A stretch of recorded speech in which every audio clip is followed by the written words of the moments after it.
Miller, die kaptein van Durbanville Hoërskool. Dit was 'n taai stryd en Waterkloof is nie 'n maklike span hierdie jaar nie. Maar julle het ongelooflike goeie veggees gewys.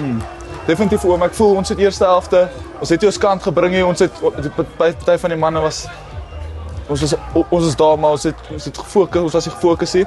Tweede helfte het ons definitief ons koppe meer in die game in gekry. Ons het meer gedoen wat ons moes doen.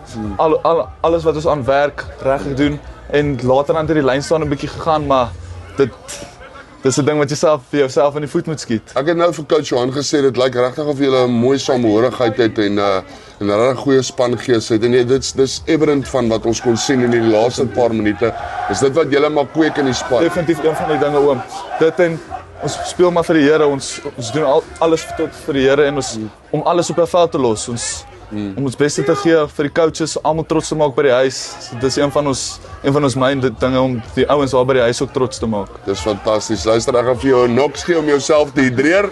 En danksy ons vennote wat ons help 'n bietjie met goeie promosiewerk saam met hulle en dit is vir ons wonderlik om te sien wat julle doen.